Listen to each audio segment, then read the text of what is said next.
NBA TV studios. This is Game Time. Presented by State Farm. I'm Kristen Ledlow. He's Caron Butler.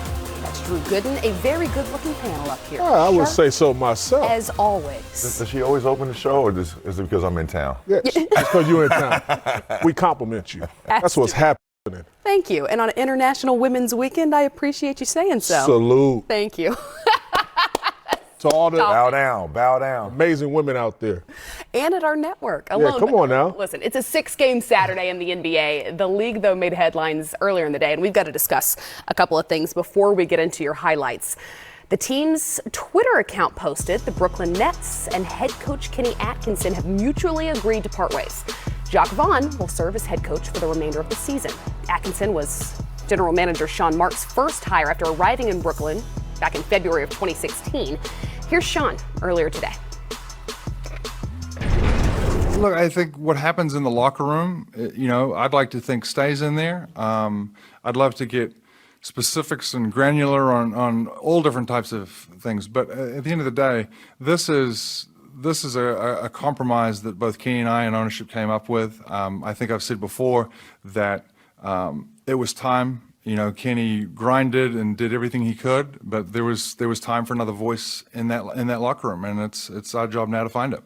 We use the players in a lot of different ways, whether it's Kenny thinking about sets and schemes and so forth.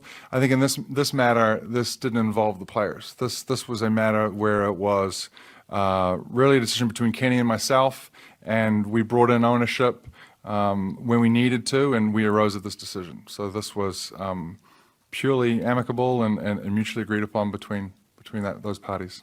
Sean, how did Kevin Durant and Kyrie Irving factor into this decision? Same way the rest of all 17 players factored into it. But multiple reports have stated that the player involvement did help lead to this decision. Initial thoughts? Man, I was taken aback initially by that announcement, and I thought that I would see another name come across the ticker. But however, it is, just disappointing to see that. However, when you think about the foreseeable future of this ball club and you think about the pulse of the team, the development, Kenny did a great job. But going forward, you got to think about Kevin Durant, Kyrie Irving, Spencer, LeVert, all these guys, and they're going to be competing for a title. Will he be the guy, or could he have been the guy to lead you to that destination? You said you thought you would see another name come across the ticker. You mean someone else being fired, or we would already know who was going to be hired in his place? Yeah.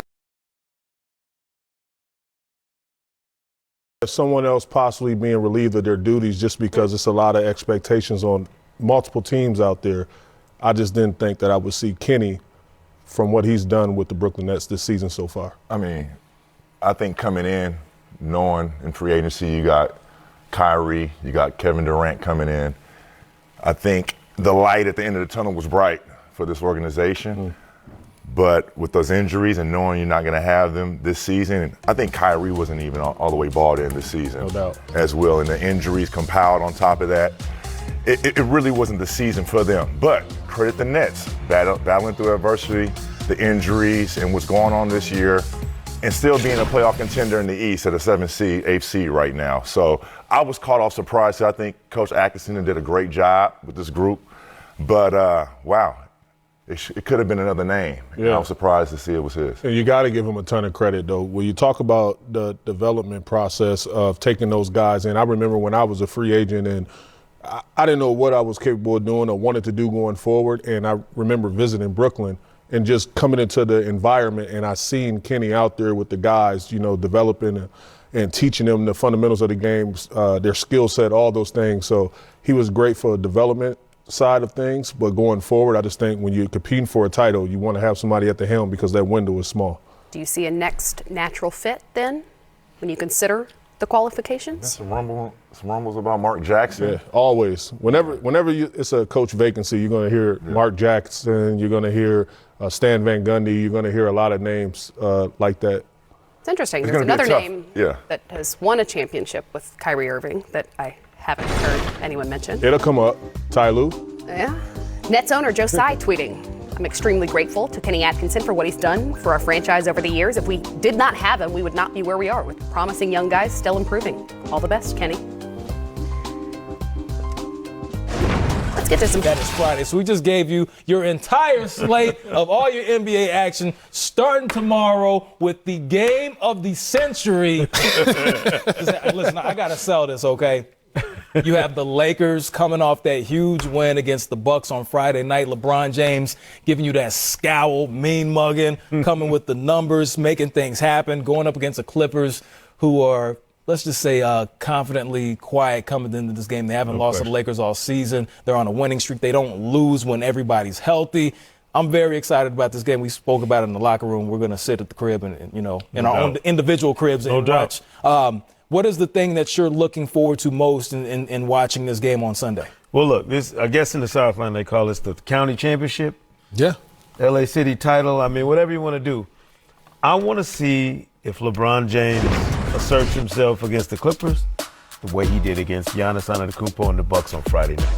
If we see that guy, if that LeBron shows up, that kind of adds a nice little wrinkle to this series because up till now, the Lakers have not had enough, Dante, to combat what the Clippers bring to the table. I think the Clippers are the deeper team. I like the Lakers' top-heavy stars better, but I like the depth and the quality depth that the Clippers bring to the table. We're going to see, can LeBron do what he did against Giannis and the best team in the league in the Bucks on paper, on record, against the team that is standing directly in their path in the Clippers? I liked what we saw last night. I like to see superstars go at it, superstars guard each other. I like to see Giannis and LeBron go at each other. Obviously, the Lakers came out on top. LeBron James asserted himself. He attacked the basket all night long. He showed he was still dominant in the post. That is what we need out of LeBron coming down the stretch. I think that's what we're going to see from LeBron coming down the stretch. But I'm tired of all the talking. I'm tired of all the talking of who's the best in the West, Clippers versus Lakers. I'm tired of people asking me questions. Who do I think is the best between the Lakers and the Clippers? I think that the Clippers have an amazing coaching staff over there. They have Doc Rivers, but not only do they have Ty Lue, who's been coaching LeBron for 4 years, so he understands how to unravel a team led by LeBron. You have the Lakers over there who are bigger than the Clippers, who can dominate a playoff game, but you have two teams that are getting ready for the playoffs and getting ready to play a certain style of basketball, trying to win an NBA championship. So now this is where it counts. The Christmas Day game was a game that you could just you could throw out the window. They competed at a high level. It came down to the last play. But this is the game where we see who is the best team in the West. Now, no more excuses. Two teams have to go out there. You're going to have to find out who's the better go-to guy, LeBron or Kawhi, who has the best supporting cast, who's the best team in the West and overall the best team in basketball. I think the Lakers took care of the Bucks, taking care of all that nonsense of they have the best record, they're the best team. Lakers took care of them on their home floor, but now you get to see who's the best team in the West and who's going to be the favorite to win the Western Conference. The Lakers almost need this one. It seems like they continue to get beat by the Clippers and everything. You look at the offseason. They didn't get Kawhi. They wanted Kawhi, didn't get him. Opening night, they get slapped in the face by the Clippers. The second game, they get slapped in the face again on Christmas Day. When it came time to trades and buyouts, the Clippers seemed to win that battle as well, adding to the depth of their team. You look at the Lakers, usually the Lakers are the ones that come in first place. They're the ones that get all the shiny new toys, and the Clippers are, getting the hand-me-downs in the back. But the Clippers have been winning a lot. And again, I mentioned Kawhi, who's definitely been giving it to LeBron every time that they play. This game is super important for the Lakers, isn't it? No question. And I think it's as important to LeBron as what Friday night's game was. You saw LeBron step up and guard Giannis. He's the one who decided, I got to take this defensive challenge on and guard Giannis. Anthony Davis got in early foul trouble, picked up 2 quick ones early. LeBron decided, hey, if we're going to win this game, if we're going to show that we're a championship team, it's on me. And I think, to me, we overlook how many times LeBron has done this, how many different times he's been stacked up against whatever this challenge is supposed to be. Think back early in his career.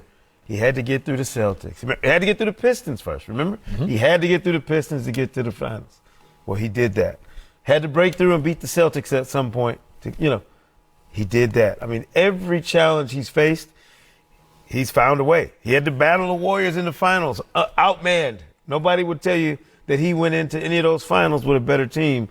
The fact that he came back and beat the 73-win Warriors goes down in history. So to assume that LeBron is not going to show up in a marquee matchup after Kawhi has stolen his lunch money a couple times, after the Clippers have kicked sand in the sandbox out there in L.A. on him a couple times, I'm expecting vintage LeBron James in this game tomorrow. If you get vintage LeBron James, you also give your teammates energy. And I'm big on how the energy goes through the roster. When they saw LeBron James attacking, when they saw LeBron James guarding, everybody had to step their game up another notch. But as we talked about yesterday, Ro, AD has to come and show up. AD has to show his dominance on a team that doesn't have a player to match up with him on paper.